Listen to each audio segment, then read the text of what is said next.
The greatest single challenge we have are negative emotions and negative habit patterns. Positive habit patterns are joy, love, spontaneous humor, happiness, compassion, and so on.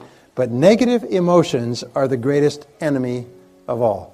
We can only improve our lives to the degree to which we free ourselves from our negative emotions. And the good news is that no child is born with any negative emotions. All negative emotions are learned from infancy onward. And that's a good thing, because if it was not true, then we could not get rid of them. Because if it was part, like our eye color or our hair color or our height, we couldn't get rid of it. But it's not genetic, it's not fixed, it's learned, and it is therefore relearnable or unlearnable. You can, in other words, just reach in and short circuit the negative emotion circuits which we've learned. What we find is that it is impossible to have a negative emotion or a negative feeling of any kind unless you can justify it, unless you can explain why you are entitled to this negative emotion. Why what someone else has done or not done entitles you to this negative emotion. So if we stop justifying, in the Bible, which is a book on psychological and spiritual development, in the Bible, in the Sermon on the Mount, it says, "Judge not that you be not judged." You see, because if you judge, you become a hanging judge, you automatically condemn. If you judge and condemn, you justify and create negative emotions. The worst thing of all is it doesn't affect the other person. It affects you. So if we stop justifying, the negative emotion starts to die. The second part is identification. Identification is where you take things personally. And this is very common. We hear of something that happened, we take it personally, we become angry and upset of something that's happened to someone somewhere else. So if you don't justify and tell yourself you're entitled to this emotion, if you don't identify and take it personally, the emotion starts to die. The fruit starts to die. However, what's more important is the trunk of the tree.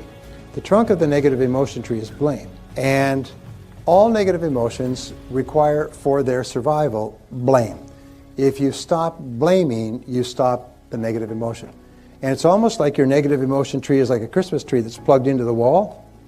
If you jerk it out of the wall and you cut down the trunk, if you stop blaming, all your negative emotions stop. I told you I spent 4,000 hours, spent years studying this subject. I was overwhelmed by its enormity, because the key to your fulfilling your full potential as a human being is to eliminate your negative emotions. Because if you eliminate negative emotions, what's left? Only positive emotions. Happiness, joy. The one common goal that all human beings have is to be happy. To be happy and joyous and loving and feel wonderful about themselves and their relationships. And the only thing that impairs that is negative emotions. And these negative emotions, we'll talk about in a second, are learned. So the key is to stop blaming. And the way that you stop blaming is with a very simple 3-word neutralizer or zapper, and it is the words, I am responsible. I am responsible. So from now on, whenever you think of anything that makes you mad, just say, wait a minute, I'm responsible. I'm responsible. I'm responsible. You see, your mind can only hold one thought at a time, positive or negative. It cannot hold the thought of responsibility and the thought of anger at the same time. Now, people are going to give me every conceivable response to this position, because nobody wants to give up their negative emotions. You've paid for those negative emotions. You've spent years keeping them alive and fertilizing them and justifying them and talking them over with other people and putting water on them and thinking about them and so on. People love their negative emotions. To get them away, you almost need a crowbar to get people to give up their negative emotions. In fact, what we have found is that if you have just one negative emotion that you will not part with, that alone can sabotage your whole life. So the starting point of your achieving the greatness that is possible for you is to get rid of the negative emotions. So when we talk about I am responsible, your ability to respond in an effective way is the critical measure of how much you become as a human being. In other words, if you can respond effectively to crises, problems, upsets, which may not be legally your fault, if you can respond positively and effectively, it means that you've come a long way. It means you've become one of the best developed human beings on our planet. Because average human beings fall apart, get angry, blow up, go into chaos, throw fits, have tears, threaten to sue, and pour the drink down their throat and everything else when they have a reversal. But not top people. Top people say, stay calm here. What's happened? Let's look at it. What do we do now? What's our next action, and so on. So by saying I am responsible, whenever you feel something angry, you neutralize the negative emotion. If you keep repeating the words, I am responsible, over and over again, pretty soon they become an automatic mantra. Something happens, you start to become angry, you instantly say, wait a minute, I'm responsible. one of the critical manifestations of negative emotions that deflates our self-confidence. And you notice this? All these fears hold back our self-confidence. Fears we can't, fears we have to, fears we have to please other people won't like us, we may lose our time or money. All they translate into the worst, one of the worst of negative emotions, which is guilt. Guilt goes around with her twin sister, unworthiness, is we feel unworthy. Now, it's interesting is that no child grows up with guilt. Most of the main religions in the world have, at a very early stage, inculcated guilt as a fundamental part of their teachings. And they use it at a very early age because the easiest way to control people is with guilt. So there's two reasons why guilt is practiced deliberately. One is for control, and the other is for manipulation. And control and manipulation, why? It's because they work. If you can get your children to feel guilty at an early age, you can control them like on a fishing string for the rest of your life. And what you do it way, first of all, we use destructive criticism. Destructive criticism breaks people down emotionally. And if you criticize them a lot when they're young, they'll feel broken down, their self-confidence is down, their self-esteem is down, and then you use guilt to manipulate them. And the way that you deal with guilt is when anybody ever tries to use guilt on you, you say, excuse me, are you trying to make me feel guilty? And they'll say, oh, no, because nobody will admit it. At least not the first few times. You say, that's great, because it doesn't work on me. Guilt doesn't work on me. Oh, good. And then they'll try it again, mother. And you say, excuse me, are you trying to make me feel guilty again? No. And finally, she'll say, yes, I am. You say, well, it's not going to work. It worked in the past, it doesn't work now. Is always say when a person says anything, are you trying to make me feel guilty? That immediately stops the game. The game only works if it's underground. As soon as you bring it up and put it on the table, the game stops. And you don't allow people to make you feel guilty.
Because guilt is totally destructive. It destroys your soul. It undermines your self-confidence. So the way that we get rid of guilt, and we'll talk about this in a couple of seconds, the final principle I have to teach you is the most important principle in self-confidence, the most important principle in personal development, and it's based around another law, and it's the law of forgiveness. Now, the law of forgiveness says that you are a healthy person to the degree to which you can freely forgive and forget offenses against you. To the degree to which you cannot, you move down the human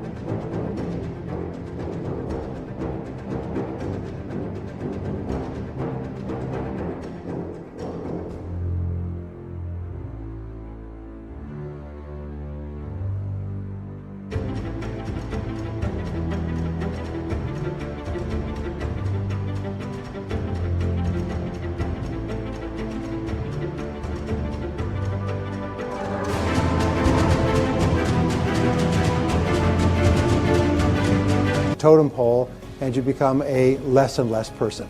A person who can forgive nothing is a person who's totally destroyed psychologically and emotionally. So how do you deal with forgiveness? Number one, forgive your parents. You do not become an adult until you have forgiven your parents 100% for every mistake they ever made. Remember, it's never too late to have a happy childhood, so just go back and forgive your parents.